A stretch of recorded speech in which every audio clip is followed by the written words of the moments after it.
네, 안녕하세요. 오늘은 독서 모임 천도 587일차입니다.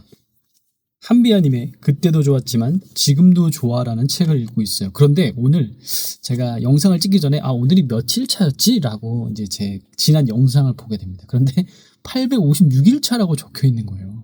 그러면서 제가 어떤 생각이 들었냐면 와, 857일차네 벌써. 나 많이 했다 하고 영상을 찍으려고 보니까 숫자를 잘못 쓴 거죠. 예.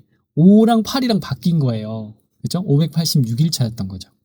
그런데 저는 그걸 믿었어요. 믿으면서 저한테 열심히 했다. 지금까지. 그래, 오늘도 하고 내일도 할 거야. 과거에 됐으니까. 이렇게 이제 생각이 바뀌었어요. 뭔가 마음적으로 그렇게 충만해지니까 이게 진실이든 아니든 그냥 기분이 좋아지고 나 더 할 수 있겠는데? 이런 생각이 들었단 말이죠. 네, 상상의 힘은 이처럼 놀랍습니다. 나를 그냥 체면으로 구속시키는 거죠. 한비아님의 책 마지막 지음을 읽었는데 마지막 지음에 이런 말이 나와요. 진짜로 무서운 건 나이를 먹는 게 아니라 나 스스로 늙었다고 여기는 마음이다. 자, 이게 무서운 감정이라고 여기서 얘기를 해주고 있는데 그럼 진짜 강력한 거는 내가 나이를 먹는 게 아니라 나 스스로 늙지 않았다. 그때도 좋았지만, 그러니까 젊었을 때도 좋았지만 지금도 좋았다라고 생각하는 그 마음이겠죠. 네, 저도 나이를 이제 먹을 만큼 먹었습니다. 40대 중후반이고요. 몸이 삐그덕거리고 무릎도 아프고 달리기도 예전처럼 잘 하지 못해요. 그런데 그때도 좋았지만 지금도 좋고 그때로 다시 돌아가면 뭐 잘할 수는 있겠지만 지금도 저는 충분히 괜찮습니다. 이런 마음을 가지게 된 이유 오늘 한번 설명해 보겠습니다. 책 이야기는 꼭 한번 읽어보시고요. 이 책 읽으면 세 가지가 좋은 것 같아요. 긍정적인 마음가짐을 가지게 되고요. 그리고 한비아님의 그런 태도를 배우게 됩니다. 정말로 모든 상황에서 긍정적으로 태세 전환을 하시거든요. 그리고 세 번째, 기부라는 것의 문화를 가지게 됩니다. 정말로 저는 예전에는 난 꼭 기부하면서 살 거야 이런 마음가짐이었는데 지금은 뭐냐면요, 명확해졌어요. 나는 10%를 기부할 거예요. 그런데 제가 기부하고 싶은 금액은 1억이에요. 그럼 나는 10억을 버는 사람이 되면 되겠죠. 이게 저의 목표고 10년 내로 한번 이뤄보겠습니다. 자, 오늘 저는 이런 이야기 하고 싶어요. 제가 생각이 있으면 카톡에다 적는데 거기에 이렇게 적었습니다. 천의 감정, 이게 뭘까요? 여러분이 슬프면 우울한 감정이 들죠. 기쁘면 행복한 감정이 들고 또 뭐가 있을까요? 만약에 부러우면 질투라는 감정이 들어요. 그런데 책을 보면 부자의 태도를 배우세요. 부자의 감정대로 하세요. 부자의 말투를 배우세요. 부자들은 왜 장지갑을 쓰느냐 책에 보면 장지갑을 빳빳하게 펴서 돈을 쓸 때는 잘 다녀오세요. 돈이 들어왔을 때는 고맙습니다라고 돈을 되게 신성시 여겨요. 그 태도를 저는 배웠거든요. 그래서 지금도 항상 지폐는 가지런히 놓고 다 펴서 놔요. 물론 이제 접는 지갑이면 접어서 넣지만 항상 이렇게 얼굴이 바른 자세로 가게 놓습니다. 구겨서 넣지 않고 앞뒤로 지그재그로 절대 놓지 않아요. 왜냐면 저에게 있어서 돈은 소중한 존재거든요. 그걸 어디서 배웠냐? 책에서 배웠죠. 책에 누가 썼냐? 바로 부자가 되어서 성공한 사람이 썼어요. 꼭 돈만 버는 부자가 아니라 그 사람들의 마인드와 태도는요, 돈에만 국한된 게 아니에요. 사람에게도 상당히 배려 있게 국한돼요. 자, 그래서 제가 정한 건 뭐냐면 부자가 되는 태도를 배우면 성공하는 사람의 감정을 그대로 따라하면 성공한다, 부를 배울 수 있다, 건강해진다, 이렇게 되는 거잖아요. 천독, 독서 모임 천독에서는 확언이라는 걸 외칩니다. 확언을 외치면 내가 그 사람처럼 되는 거예요. 내가 상상했던 사람처럼. 그런데 천독에 들어온 사람들은요, 무료로 참여하지만 무료로 책 선물도 받지만 뭔가 비슷비슷해져요. 안 좋은 일이 있었다면 좋게 생각을 해요. 감기가 들렸다면 건강해지는 모습을 생각하고요. 막 부동산으로 뭔가 머리가 아프신 분이 최근 있었는데 저도 모르게 톡방에 막 적는 거예요. 잘 될 거다, 뭐 될 거다, 이렇게. 막 이사가 앞두고 있으면 나 이사 잘 치를 거야. 사실 이사 앞두면 걱정이 더 많거든요. 이사업체 잡아야죠. 이사하는 집에 윗집 아랫집 괜찮은 사람인가 걱정해야 되죠. 막 이런 것들요. 저도 정말 수만 가지 생각이 있어요. 아이들은 집을 좋아할까 막 이런 거부터.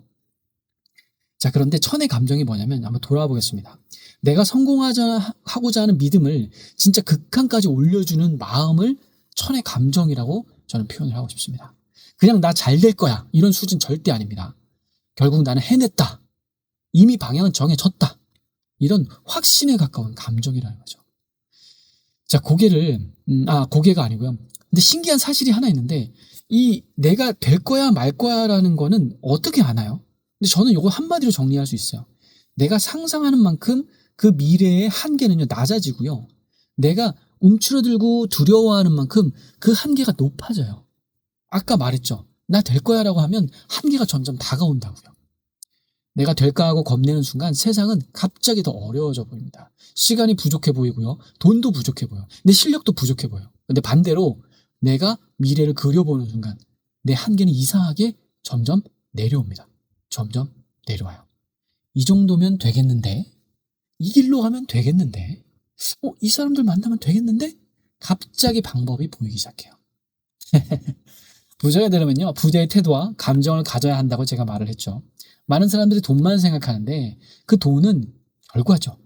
결과가 있기 전에 늘 태도에서 시작이 됩니다. 부자들이 장지갑을 쓰는 이유, 여러분도 꼭 장지갑 쓰시라는 게 아니고요. 돈을 빳빳하게 아주 정성스럽게 넣어달라는 이야기예요. 예를 들어보겠습니다. 내가 아빠처럼 되고 싶어요? 엄마처럼 되고 싶어요? 그럼 엄마처럼 말하면 되죠. 엄마처럼 먹으면 돼요. 엄마의 옷을 입으면 돼요. 쉽죠? 그냥 우리 가족이랑 같이 지내기만 하면 돼요. 근데 이거 외적인 거죠. 진짜 중요한 건요, 내적인 거예요. 엄마가 어떤 선택을 했는지, 엄마가 상황에서 어떤 마음을 유지했는지, 그리고 어떤 말로 자기 인생을 끌고 왔는지.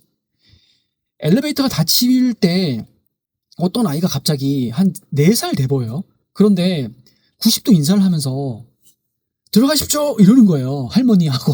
그래서 사람들이 나 빵 터졌단 말이에요. 그거 누구한테 배웠겠어요? 당연히 엄마 아빠겠죠. 분명 가게를 했겠죠. 아니면 윗상사가 뭐 주변에 살겠죠. 그럼 그 아이는 그런 삶을 살 확률이 높다라는 거죠.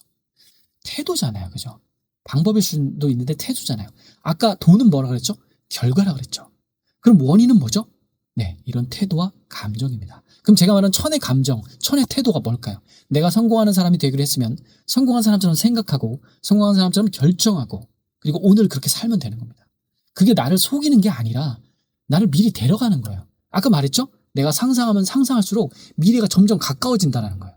한계가 점점 내려간다는 거예요. 이제 좀 아다리가 맞나요? 그래서 오늘도 나의 천의 감정을 저는 선택할 겁니다. 두렵지 않다고 말하는 게 아니고 두려워도 내가 정한 방향으로 걷는 사람이 되겠다고 다짐하는 거죠. 상상한 만큼 내 한계는 확 다가오는 겁니다. 제가 말했던 이런 천의 감정, 이게 어떤 감정인지는 몰라요. 우리가 기쁘면 그냥 웃는 거잖아요. 아, 행복해 보이네 이런 감정을 말하잖아요. 그런데 저 사람 천의 감정을 가지고 있구나 라고 저는 보이겠죠. 왜냐하면 제가 그런 태도를 가지고 살아가니까. 왜냐하면 제가 독서 모임 천독에서 첫 번째 학원을 날마다 외치니까. 이 학원 뭐죠? 나는 1000명의 성공을 돕는 독서 모임 천독에서 수많은 사람들과 함께 행복하게 지내고 있다 입니다. 자, 우리는 결국 상상한 만큼 이루어집니다. 여러분 끌어당기십시오. 끌어당기는 거 내가 하는 겁니다. 내 태도, 내 감정이 그렇게 되면, 내 감정이 기쁘면 웃게 됩니다. 웃어서 감정이 자라날 수도 있지만 내 감정을 키워서 그 나무가 현실이 될 수도 있다는 거죠. 오늘 좀 길었는데 제가 2주 동안 책을 읽어요. 책을 읽고 이 책에서 배운 인사이트 그리고 2주 동안의 이야기들 이걸 합쳐서 내일 오전 6시 30분에 항상 발표를 합니다. 우리 독서 모임 멤버분들도 저처럼 이렇게 발표를 하고요. 발표가 어려우신 분들은 이렇게 저처럼 리허설 영상을 찍어서 사람들한테 영상을 보내주기도 해요. 그럼 같이 틀어서 우리끼리 듣고 우리끼리 이야기하고 그렇게 한 1시간 정도의 시간을 가집니다. 다음 책은 여기 있나요? 여기 있네. 한번 꺼내보겠습니다. 2주 동안 또 이런 책을 읽습니다. 아서브록스 책이고요. 인생의 오후를 즐기는 최소한의 지혜입니다. 어떻게 인생의 오후를 즐기는지 나와 있어요. 유명인, 연예인들 나이 늙으면 다 똑같이 뭔가 노후를 보내고 있는데 그게 행복한 사람이 별로 없습니다. 확률적으로. 그런데 행복하게 보내는 지혜가 이 안에 담겨 있으니까 우리 한번 잘 읽어보셨으면 좋겠습니다. 요 2주 책 읽고요. 2주 동안 쉬고요. 다시 또 우리 20기에서 만날 거예요. 참여비 없고요. 처음에는. 그리고 도서 한 권 그냥 공짜로 집으로 배송해 드립니다. 선물이고요. 물론 제 구독자분들은 항상 그 참여비만 내면 이 책도 무료로 선물을 드리고 있습니다. 현재 지금 2년 넘은 독서 모임이고요. 지금 17분 같이 하고 있습니다. 이 17분 중에 특이한 거는 한 15분 이상이 거의 저랑 1년, 2년 되게 장기 구독자시라는 거예요. 네, 이 학원에 한번 중독되면 헤어나올 수가 없기 때문이죠. 저도 헤어날 수가 없어요. 안 하는 건 오히려 손해라고 저는 생각을 합니다. 네, 오늘은 여기서 마쳐보겠습니다. 감사합니다.